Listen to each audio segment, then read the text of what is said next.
Board exam 2026 के लिए top 100 question की सीरीज में आज हम बात करने वाले हैं क्वेश्चन नंबर 32। काफी इंपॉर्टेंट क्वेश्चन है और 90% चांस है कि यह क्वेश्चन आपको बोर्ड एग्जाम 2026 में देखने को मिलेगा। तो आइए सबसे पहले क्वेश्चन समझते हैं।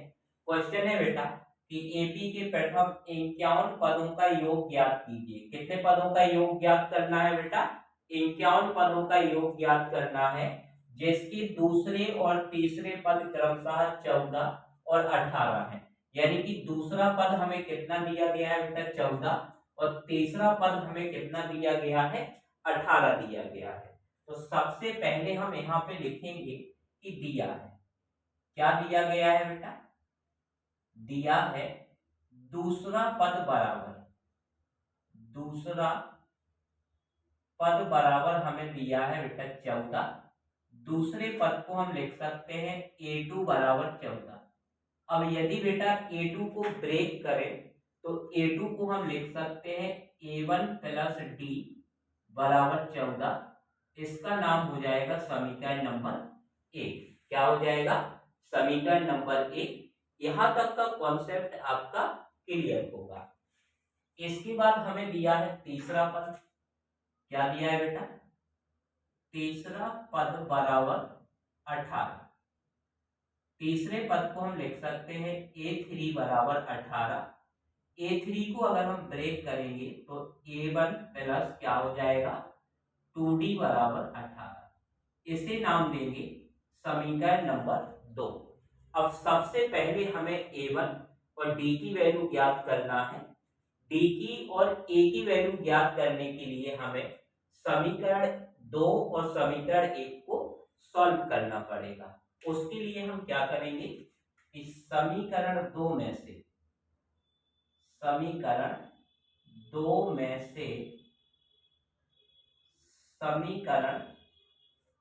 1 को घटाने पर इसको घटा देंगे। तो जब आप समीकरण को घटाओगे तो लेफ्ट साइड से घटेगा और राइट साइड से घटेगा। यानी कि a1 प्लस 2d में से a1 प्लस d को घटाना पड़ेगा और 18 में से किसको घटाना होगा? 14 को। तो इसे हम कैसे घटाएंगे? a1 plus 2d minus a1 plus d बराबर 18 माइनस हो जाएगा बेटा 14। ब्रैकेट ओपन करेंगे तो a1 plus 2d minus a1 plus और ये भी माइनस का हो जाएगा माइनस d बराबर 14 में से 18 में से 14 जाएगा तो कितना बचेगा बेटा? 4। a1 से a1 कट जाएगा, 2d में से एक d को घटाएंगे तो d बराबर हो जाएगा 4। यहाँ पे हमें d का मान मिल गया। अब यदि हम d का मान समीकरण 1 या समीकरण 2 किसी भी समीकरण में रख दें, वहां से हमें a1 की वैल्यू जो है वो मिल जाएगी। तो हम यहाँ लिखेंगे, क्या लिखेंगे बेटा? कि d का मान समीकरण 1 में रखने पर, किसमें रखना है बेटा? समीकरण 1 में। समीकरण 1 क्या बनाया है हमने यहाँ पे? समीकरण 1 है a1 प्लस d बराबर 14। तो a1 प्लस d का मान कितना निकाल लिया है बेटा? 4। तो 4 रख देंगे बराबर 14। 4 का पक्षांतर करेंगे तो a1 बराबर 14 माइनस कितना हो जाएगा? 4। 14 में से 4 को घटाएंगे तो a1 बराबर आ जाएगा 10। अब हमारे पास a1 की वैल्यू है, हमारे पास d की वैल्यू है और हमें 51 पदों का योग ज्ञात करना है। इसका मतलब n की जो वैल्यू है वो कितनी है बेटा? 51 है। अब हम योग के लिए फॉर्मूला लगा देंगे।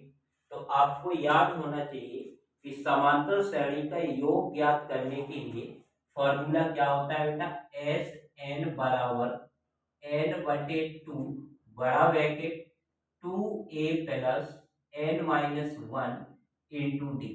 अब यहाँ पे हम वैल्यू रख के और सॉल्व करेंगे। तो यहाँ पे बेटा n का जो मान है वो कितना रखेंगे? 51 बटे 2 2a का मान कितना निकाल लिया है बेटा 10 प्लस n का मान हो जाएगा हमारा 51 -1 और d का मान हमने निकाला है 4। इसे सॉल्व करेंगे तो 51/2 10 दूनी हो जाएगा 20 और 51 में से 1 जाएगा तो 50 बचेगा और 50 का गुणा 4 से करोगे तो ये हो जाएगा बेटा 200।